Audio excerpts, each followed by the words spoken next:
Hip hop, tolerance and a D.J.'s bare soul. He's tired of denial. NewTimes.com. Subscribe.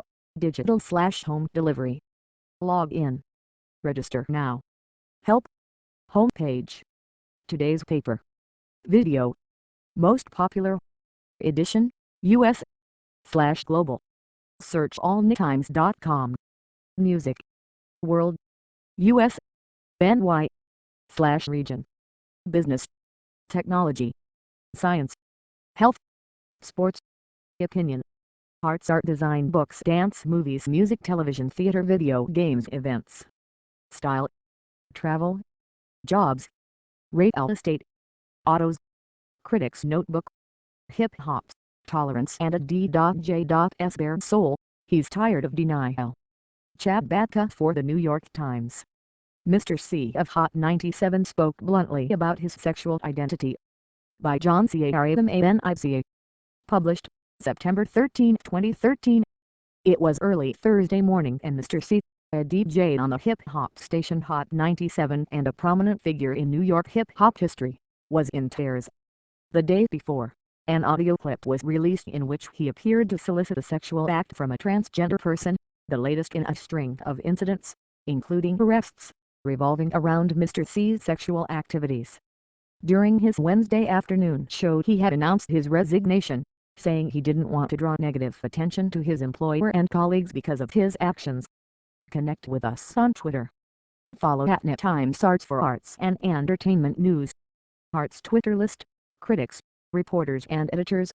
The sortable calendar of noteworthy cultural events in the New York region, selected by Times critics. Go to event listings. Enlarge this image. Johnny Nunez/or image. Mr. C in New York City in 2012. So there he was on the air the following morning, getting a loving and concerned third degree from Ebro Darden, the program director for Hot 97 WQHD 97.1 FM, the station where Mr. C, 47, has worked for 2 decades.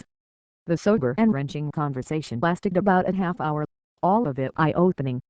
In its detail and bluntness, the talk became not just a discussion about one man's personal struggles but also an intense and public conversation about hip-hop and sexuality. "I am tired of trying to do something or be something that I'm not," Mr. C said. I'm tired. He initially insisted that he wasn't gay, but later, revisiting the subject, said, "Even with me saying that, I know I'm still in denial." Mr. C's acknowledgement that he is grappling with his sexual identity comes amid the gradual easing of hip-hop's internalized homophobia. Over the last couple of years, Frank Ocean, the soul singer and affiliate of the hip-hop crew Odd Future, openly discussed his love for a man. ASAP Rocky and Kanye West have loudly disavowed homophobia, though Rocky visibly struggled at the MTV Video Music Awards last month when put on stage next to the openly gay basketball player Jason Collins, and Jay-Z voiced his support for marriage equality. This reflects a generational shift in attitudes in the culture at large, a slight change in the class positioning of hip-hop's mainstream, and a broadening of hip-hop's fan base. Anti-gay sentiment has long been part of that world.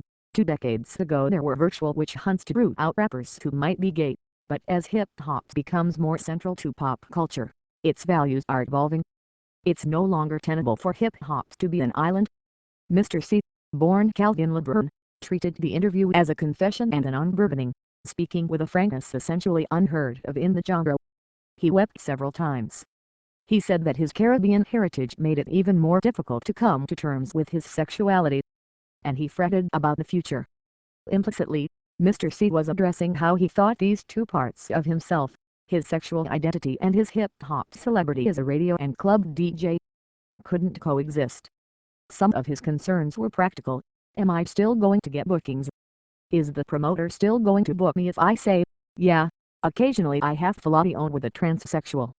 That question underscored not only the genre's history of intolerance, but also the fundamental conundrum of hip-hop. D.J.'s, they are omnipresent but largely anonymous. That's true especially of Mr. C, who for a time was a Z-League figure in New York hip-hop.